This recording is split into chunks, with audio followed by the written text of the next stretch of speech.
Hello, human geographers. We are back at it again. Tonight we start our culture unit. So here we go. The word culture comes from the Latin word cultus, meaning to care for. So, what is culture? Our textbook definition is that it is the body of customary beliefs, social forms, and material traits that together constitute a group's distinct tradition. Now, stated another way, culture is the specialized behavioral patterns, understandings, adaptations, and social systems that summarize a group's learned way of life. Now, I want to emphasize the learned way of life. Culture is not inherited. It is taught to us as kids as we grow up. We are raised in a particular culture. We learn a particular language, or we practice a particular religion. Whatever it may be, it is taught to us as kids as we grow up, and we adopt that. All right? Now, there's a couple different ways that geographers and cultural geographers in particular will identify what constitutes a culture. The first way is that people identify themselves as a culture. So when people say we are a particular cultural group, that's one way. Another way is that people, other people, outsiders, including academics, might label a particular group to be identified as a culture.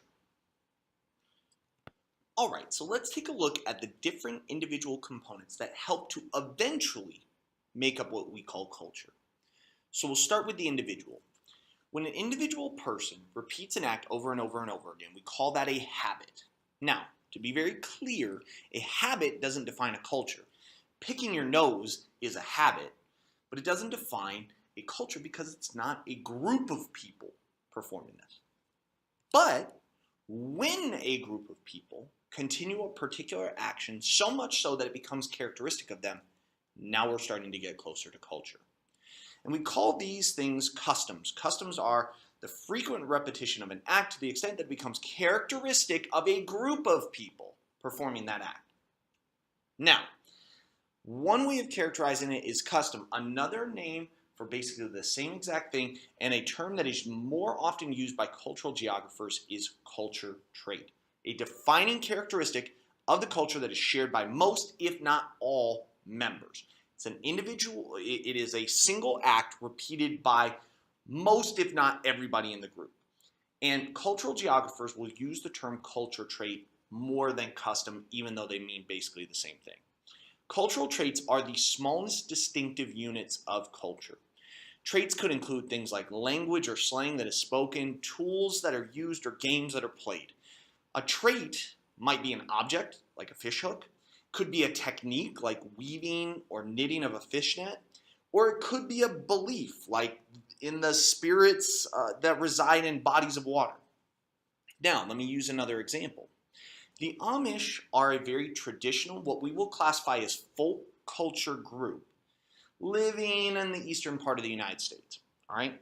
Now, the Amish don't use much modern technology, so in fact, they will travel or transport things by the use of horse and buggy. That is a cultural trait. Another cultural trait of the Amish is what is known as the Rumspringa, which is a practice where young Amish people will go out into the normal world, modern world, and experience life away from their Amish community. And then they make a choice. Do they return or do they stay away? Now, what we will classify as a folk culture tradition, or a folk culture trait, has actually become a bit of a popular culture trait because there have been television shows like Breaking Amish that followed Amish individuals on their Rumspringa, taking this traditional folk cultural trait and turning it into a reality TV show. Now, when we start to combine all these cultural traits together, we get what is known as a culture complex. A culture complex is basically all the culture traits that are functionally related. Here's the definition. A related set of culture traits, which may be as basic as food preparation, serving, and consumption, or as intricate as religious beliefs or business practices. Think of culture complexes as a bundle of culture traits. Keeping cattle was a cultural trait of the Maasai in Kenya and Tanzania. Now, related cultural traits that together make up the cultural complex include things like how they measured personal wealth. They measured personal wealth by the number of cattle that somebody owned. Hey, the diet within their culture containing things like cow's milk as well as the blood of cattle. And disdain for jobs that weren't related to herding. Everything came back to herding. That was a culture trait that became a culture complex when you combine all the different elements of it. That's what we get when we get with culture. The beliefs, the social forms, the material traits that together constitute a group's distinct tradition. And so when we start looking at all the different things that make up a culture, that allows us to look at where these different practices are happening. And we call those culture regions. A region defined by similar culture traits and cultural landscape features. Now, we'll get to cultural landscape features next lecture. For right now, we're talking about an area where certain culture traits are practiced, and then we can see the imprint on the landscape. That's basically what we mean. And there is a model that we can look at for this. Now, this isn't a model like the demographic transition model, all right? This is the core domain sphere model. It's a little bit more abstract. So you can see the abstract version down in the bottom left, and then we'll use a real life example in the bottom right, all right? The core is the zone of greatest concentration and homogeneity of the culture traits that characterize a region. Okay? Almost everyone practices it. Right? Then it becomes less homogeneous as you get away from that core. The domain, the area outside of the core of a culture region in which the culture is still dominant but less intense. And then the sphere, the zone of outer influence for a culture region. So you're getting out into the edges where you might then start to transition into another culture region. All right? So if you take a look in the bottom right, this is going to be our real life example. So a couple of questions first. What type of map are we looking at? And I know that it's small. And at what scale are we analyzing this? It is a choropleth map at the subnational scale. We're looking at US states. All right? And this is looking at the core domain and sphere of the Mormon faith and the Mormon culture complex that goes along with everything that's part of that. And so you'll notice that the Mormon lifestyle, Mormon faith, is strongest in the area around Salt Lake City. And that the domain, where it is still dominant but less intense, is throughout Utah and into Idaho. And then the sphere, where it's the outer zone of influence, is into parts of Arizona, Nevada, maybe into parts of New Mexico, into further Idaho. Now, that's not saying that there aren't Mormons in other parts of the country, but this is the area where it is the strongest and defines a culture region. All right, so let's take a look at some real-life examples of folk culture regions. So we'll start out with this. It is a choropleth map, subnational scale, basically Anglo-America. All right? Now, for this slide, I want you guys to jot down, what are some of your observations? What do you notice? What are some of the groups that you're already familiar with? What are some groups that you've never heard of? Right? Let's talk about maybe why they are where they are. Is it migration? Were they indigenous? What's the difference between these different groups? Okay, are there different ethnicities that we associate with it? Are there different nationalities of origin? What are some of the things that you notice? So take a moment, jot down some of your observations.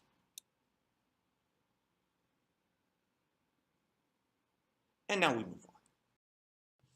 So let's continue by looking at some of the other components that make up culture. Remember, culture is an invisible force guiding people through shared belief systems, customs, and traditions. In cultural geography, what we call that is non-material culture. Non-material culture are the beliefs, practices, and values of a group of people. Non-material culture tends to be more enduring. We're going to talk about why that is here in a couple of minutes. Now, there are two major components that make up non-material culture. Those are menefacts and sociofacts. So let's get into them. Menefacts are the central and enduring elements of a culture expressing the values and beliefs, including language, religion, folklore, artistic traditions, and the like. Menefacts are part of what we call the ideological subsystem. Essentially what that is what we believe, what we should value, and how we ought to act. Then there are also sociofacts. Sociofacts are rules, customs, institutions that link together individuals and groups as part of a culture, including things like family structure, political, educational, and religious institutions. Sociofacts are part of the sociological subsystem. For example, this one tends to be a little bit tougher to understand, so let me provide some examples. When people meet for the first time, are they supposed to kiss, shake hands, bow to one another, or just ignore each other entirely? How far apart should two people stand when they're talking to each other? In the US, families are commonly nuclear families of just two parents and their children, but in other parts of the world, families often include parents, kids, grandparents, and other relatives. In the US political system, we elect the leader of the country. But in other cultures, they might have a hereditary monarch that passes leadership on to younger members of their family. Essentially, what sociofacts are the social structure of a culture. If you've ever heard the terms matriarchal or patriarchal, that's a good example of sociofacts. Matriarchal societies, the power resides with women. And in patriarchal society, the power resides with men.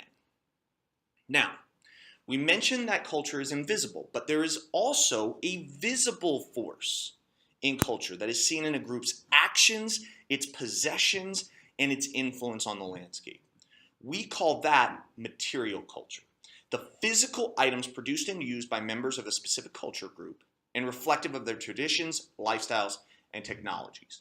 And there's one big part of this, and those are artifacts. Artifacts are the material manifestation of culture, including tools, housing, systems of land use, clothing, and the like. Artifacts are part of the technological subsystem. So within culture, there are three subsystems. There's ideological, those are menefacts. There is sociological, those are sociofacts. And there is technological, those are artifacts. All right?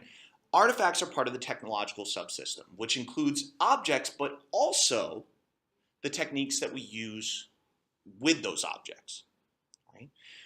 Now, we mentioned earlier that non-material culture tends to be more enduring. So let me explain what I mean by that now that we've compared material and non-material. If there's some kind of natural disaster, all right, a hurricane, a tornado, an earthquake, something like that, what gets destroyed? The material culture, the buildings, houses, clothes, artifacts.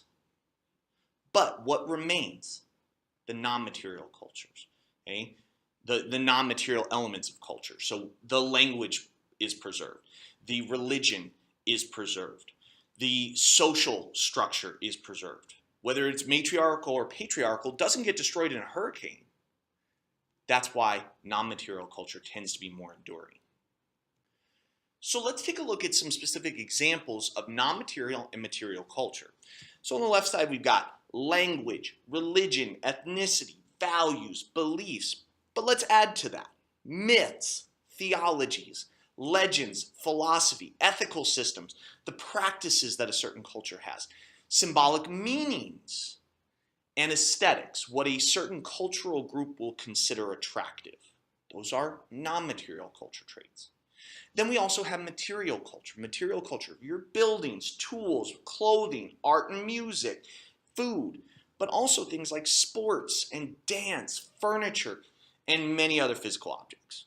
Now, keep in mind that what members of a local culture produce in their material culture may often reflect the beliefs and values of their non-material culture. So let's look at some examples. The ideas and values that a particular religion teaches are the menefacts. But religions also affect social organizations as well, things like marriage and the treatment of elders. And of course, religious organizations also produce all sorts of artifacts, buildings, churches, temples, mosques, as well as religious texts. Another example could be clothing. Obviously, clothing serves as an artifact that can serve bodily protection, given what the climate might dictate in a particular area. Okay? But it might also reflect the available materials, the techniques for making clothing, okay? Or the activity that the wearer is engaged in, think jobs. But it can also show an individual's role in the social structure of a community and factor into the larger community values about what is acceptable. Okay? Think modesty. All right? So those are some elements that would be part of both material and non-material culture. All right, now I really like this image to visualize culture. All right, if you've ever seen the movie Titanic, you know that the boat hit the iceberg below the waterline because most of an iceberg is below the water. You see very little above the water. Sorry, spoiler alert, the boat sinks. Culture is very similar. All right, we have very little culture that we're able to see. We call that surface culture. Okay? Things like food and flags, music, dances, literature, the language. A lot of culture, most of culture, is deep culture, what we can't see. All right? Things like personal space and eye contact, what's considered acceptable. Modesty, what is considered modest. Past and future, how do different groups of people view, consider, and contextualize time? Attitudes towards elders, the difference between cooperation or competition, which one might be valued more within a group of people. What is considered a sin? How do different groups handle things like courtship and marriage and having children? These things are part of deep culture. These things that you might not be able to see on the surface, but that are important elements to understanding a group of people. Now, I once had a teacher tell me that culture are like glasses. Picture like reading glasses. Culture are like glasses because our culture, through the lens of our culture, is how we see the world. And that different groups of people wear different glasses.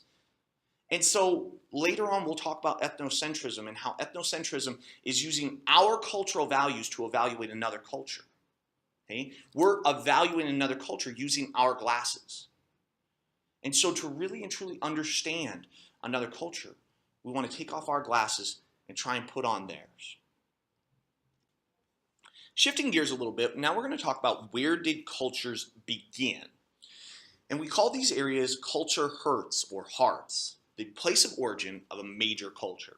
Now, a lot of these different places have a lot of things in common. There's certain characteristics that typify a lot of these culture herds, including things like writing, metallurgy, long-distance trade connections, astronomy and mathematics, some kind of social hierarchy with different groups of people that are at different levels within society, things like artisans, warriors, merchants, scholars, priests, governmental administrators, things like that. Labor specialization, formal governmental systems, and an urban environment. We're going to come back to that urban environment in just a second.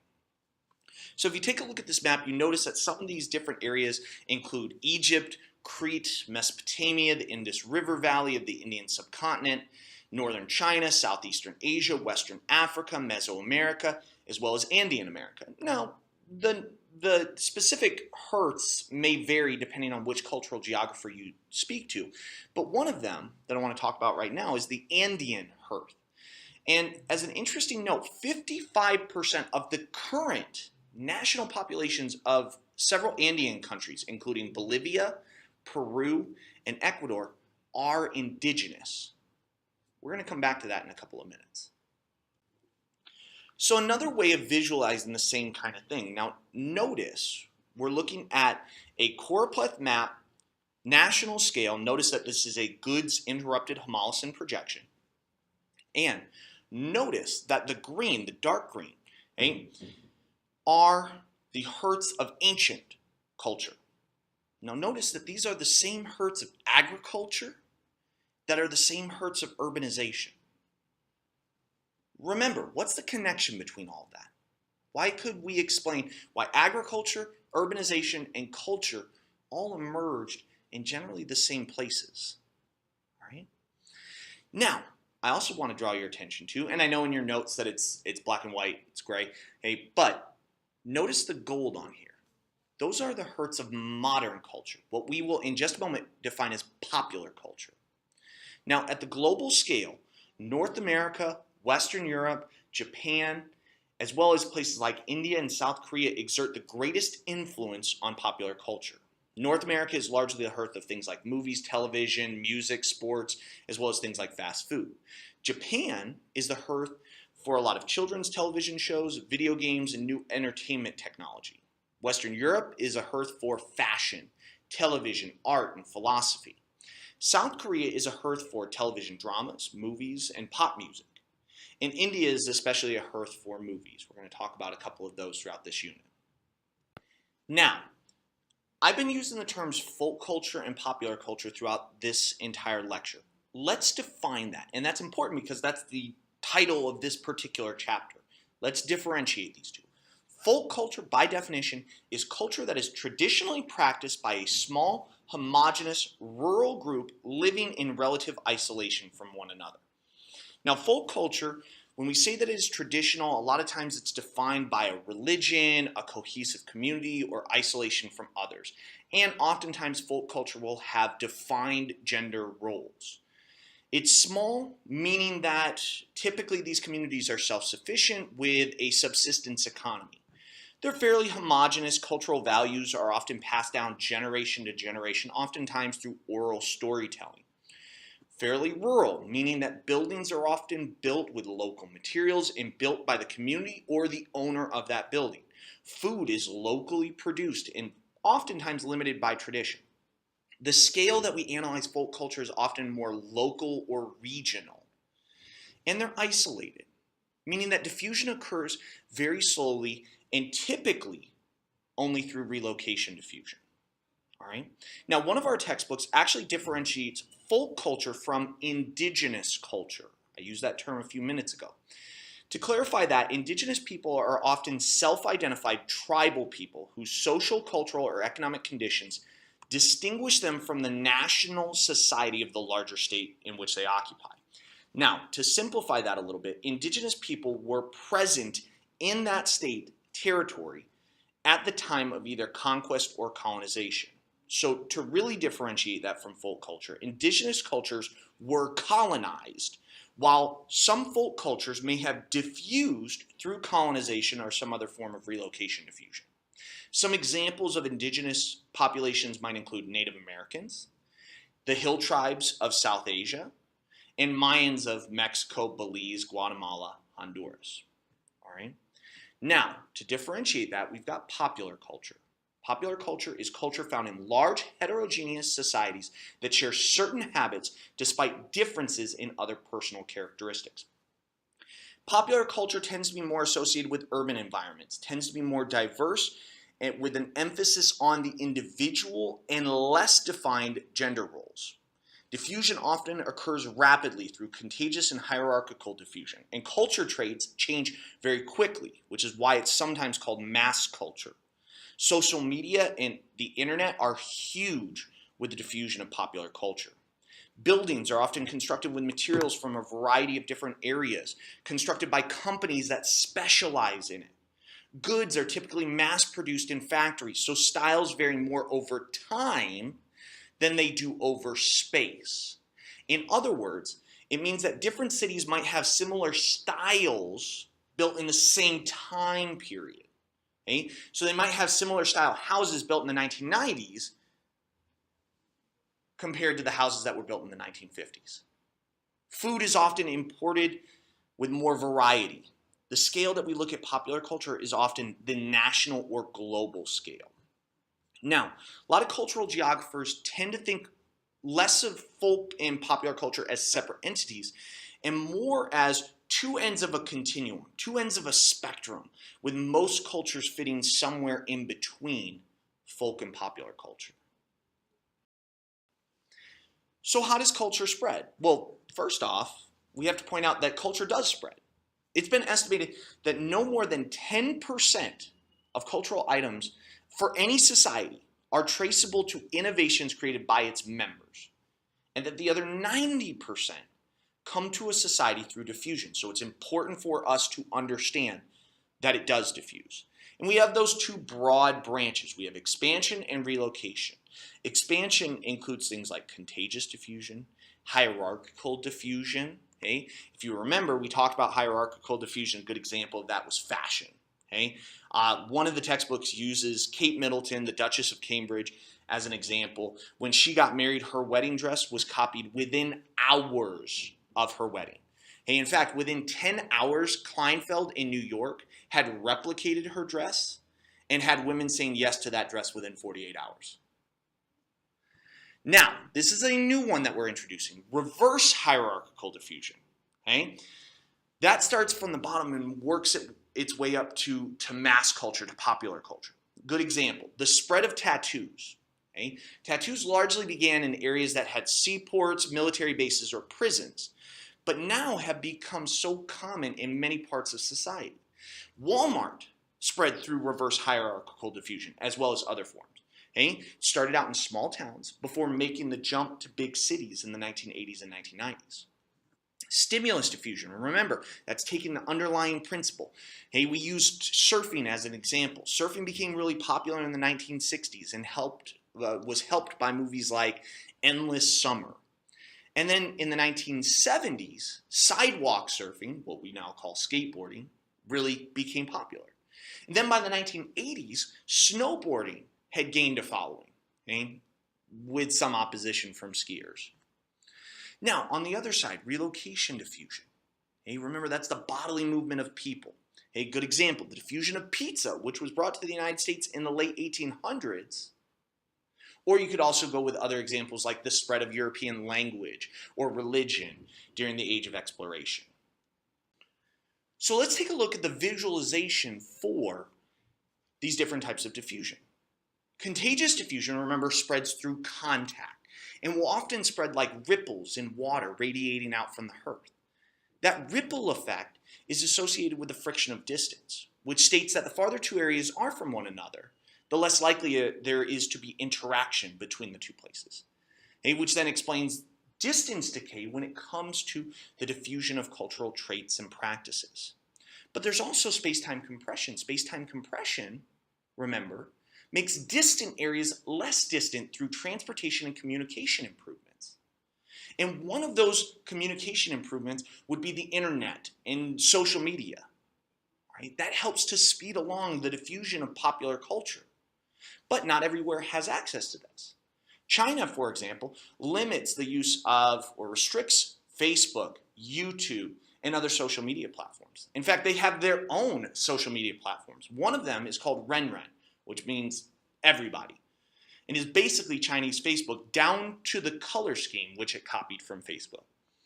And Renren is able to operate because they've agreed to the censorship that the Chinese government requires. So when you make a post about certain sensitive topics, it gets flagged. So there's certain keywords, things like the Dalai Lama, the 1989 Tiananmen Square massacre, and any posts about people the Chinese government considers dissidents. For example, the 2010 Nobel Peace Prize laureate, his name was Liu Xiaobo. That'll get your post flagged. All right, now modern communication technology, like the internet and social media, has helped to encourage and facilitate the globalization of culture. Now, as a reminder, the definition of globalization is the expansion of economic, political, and cultural processes to the point that they become global in scale and impact. Now, globalization is most directly at work in popular culture because we have more leisure time, faster communication, perhaps more money for many people, greater mobility, as well as weakened attachment to family in a specific place. It makes sense that globalization connects really well with popular culture. But there is opposition to the globalization of culture. Some members of traditional cultures resent the greater gender equality that's often portrayed in Hollywood movies. Workers in the US often resist the transfer of their jobs overseas. Speakers of endangered languages, which we'll talk about later on in this unit, work and struggle to try and just preserve their language in the spread of more universal languages, languages that are used by more people like English. And so this has led to what is known as glocalization. Glocalization is the adaptation of globalized products to local tastes and contexts. And McDonald's really excels by modifying their menus based on local tastes and taboos. What are taboos? Taboos are a restriction on behavior imposed by social customs. For example, a really common taboo in American culture in the United States is against Indian insects. Most people wouldn't do that. But in other parts of the world, it's not only common, but it's also a great source of protein for many people. Now, since this slide is mainly about food, let's give an example that's unrelated to food. All right? A taboo that used to exist very prominently was against the marriage between Protestants and Catholics. That used to be taboo. But it isn't widely restricted anymore. It's not widely opposed. Okay? And so, taking it back to food for a moment, there's certain cultural complexes, okay, with regards to what is permitted and what is not within certain cultural groups and within certain religions. Okay? And for example, there are a couple of systems of dietary laws that are associated with different religions. In Islam, for Muslims, it's called halal. That's the set of dietary laws. An example is prohibiting pork, the consumption of pork. And for Jews around the world, the dietary laws are known as kashrut. And you might be more familiar with the term for what is allowed, and that is kosher. Okay, so if you hear something is kosher, it means it is permitted under kashrut, which is the dietary laws for Jews around the world. And that also prohibits pork. And so I included a Corpus map, national scale, taking a look at hog production, swine, pigs around the world. And if you notice that the area that is dominated by Islam and Judaism, the Middle East, we either don't have any data or it's very, very low. Okay? And so we see the influence of dietary laws in the agricultural practices of particular regions. All right? Another example that you might already be familiar with is Hinduism, prohibiting beef. But this allows us an interesting opportunity to talk. I don't know if you noticed on the last slide, but the McVeggie. Hindus have adopted fast food, and McDonald's is in India. But in McDonald's in India, they still reject eating beef. So McDonald's started to offer items like the McVeggie, which is a burger made from peas and carrots, bell peppers, bean sprouts, onions, other vegetables. Okay? And to bring it back to kashrut and what is kosher, certain McDonald's in Israel have modified the famous golden arches to add signs that are written in Hebrew and illuminated in blue and white to demonstrate that that particular McDonald's is kosher and follows the dietary laws for Jews of kashrut. And that's where we end tonight. Have a wonderful evening, and I'll see you back in class.